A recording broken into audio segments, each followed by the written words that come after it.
Sophie, tomorrow, Netflix is going to release the first 3 episodes of its 6-part series on Prince Harry and Meghan Markle, complaining again how they were picked on by the royal family, picked on by the media, poor them. And, you know, by sheer coincidence, who would have guessed? What timing! They today accepted an anti-racism award from the Robert F. Kennedy Human Rights Foundation in New York, where Meghan Markle once again complained about the royals and how tough she'd had it, and Harry tried to tell a joke. Actually, to be honest with you, Kerry, I actually thought we were just going on date night, so I found it quite weird that we're sharing the room with 1,500 people. I mean, we don't get out much because our kids are so small and young, so this is completely unexpected. But it's nice to share date night with all of you. Thank you for coming. Thank you for bringing me on this very special date night. You're welcome. What a rib tickler. But it's great timing, Sophie, this award for fighting racism. It seems to me, really, it's an award for so bravely trashing Harry's family.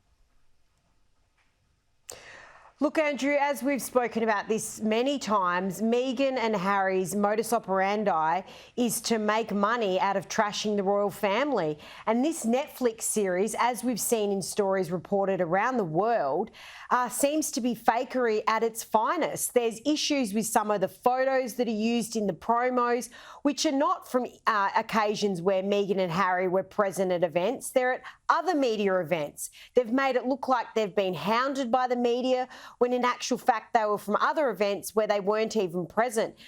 This is really a worry that Netflix are putting out this series, which already has holes all through it, and we haven't even seen the first episode. But sadly, this is what they give the royals for Christmas, and that is to trash the family.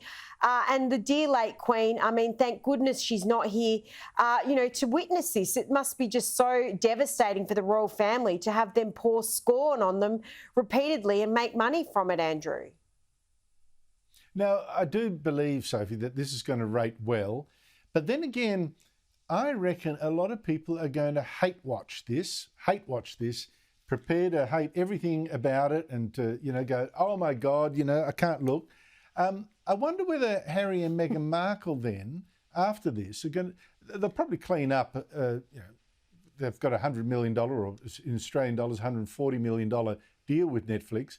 I think they're going to clean up here, but will they ever be able to sell any other story about themselves apart from what they've already given out, that they're victims and the royal families are bastards?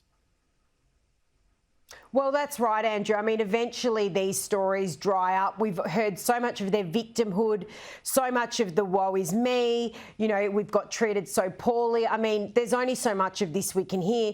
And don't forget, we have Harry's book coming out in January, which is perfectly timed as well. You know, we had the podcast, we've now got the Netflix series, and now we've got the book. I mean, there's only so much of this you can take, and I think people will eventually get sick of it, and it won't be as, you know, something they can make as much money from, because we've heard it all before.